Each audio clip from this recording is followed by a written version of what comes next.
अस्सलाम वालेकुम। Hello YouTube family, क्या हाल है? इंशाल्लाह आप लोग ठीक होंगे, खैरियत से होंगे। अल्लाह ताला आप सबको अपने हिफ्ज़ ईमान में रखे। तो आज मैं बना रही हूँ कुछ स्पेशल। मैं बना रही हूँ देसी मुर्ग। ये देखिए, आज हम देसी घी में देसी मुर्ग बनाएंगे स्पेशल तरीके से, जो कि बहुत लाजवाब होने वाला है। इंशाल्लाह ये रेसिपी बहुत ज़्यादा बेस्ट बनेगी।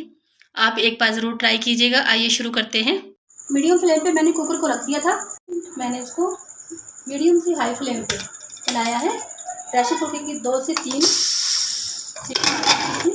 ये देखिए माशाल्लाह से बहुत अच्छा बनके तैयार हुआ है। अभी अब दूसरा प्रोसीजर की तरफ चलते हैं। थोड़ी यखनी इसमें एक्स्ट्रा थी, वो मैंने निकाल ली है। अब मैंने पैन में देसी घी डाल के मेल्ट कर लिया था। देसी घी में हमने देसी मुर्गा बनाना है। जो प्रेशर कुकर में चिकन था हमारा, वो हम पैन में डालते हैं।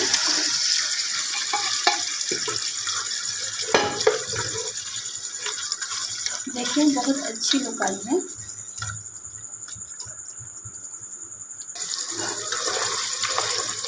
देखिए बहुत अच्छा कलर आया है, बहुत अच्छा कलर आया है।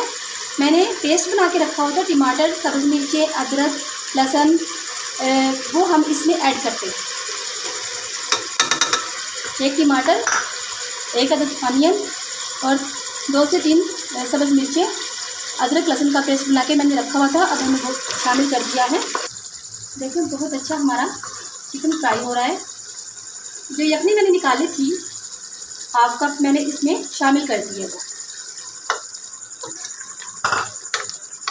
2 से 3 मिनट हम मीडियम फ्लेम पे इसको पकाएंगे, ताकि यखनी जो डाली है वो अच्छी से खुश्क हो जाए, पेस्ट इसका शामिल हो जाए इसी के अंदर। बहुत मज़ेदार देसी चिकन हमारा तैयार हो चुका है। फ्लेम मैंने बंद कर दी है। अब हम इसे डिश आउट करते हैं। हमने डिश आउट कर लिया है। माशाल्लाह से बहुत अच्छा बनके तैयार हुआ है। एक बार इस तरह ट्राई करें, इंशाल्लाह आपको मज़ा आ जाएगा। बड़े बड़े रेस्टोरेंट को पीछे छोड़ेगा इस तरीके से देसी मुर्ग बनाएंगे तो। देसी घी में देसी मुर्ग और ब्लैक पेपर में इंशाल्लाह बहुत ज़्यादा ही टेस्ट आएगा। मुझे यकीन है कि मेरी वीडियो पसंद आएगी आपको। ज़रूर प्लीज़ मेरे चैनल को सब्सक्राइब कीजिए, अच्छे अच्छे कमेंट्स कीजिए, इस तरह अप्रिशिएट होता है। इंशाल्लाह उम्मीद है कि आपको बहुत पसंद आएगी। मिलते हैं नेक्स्ट वीडियो के साथ। Thank you. अल्लाह हाफिज़।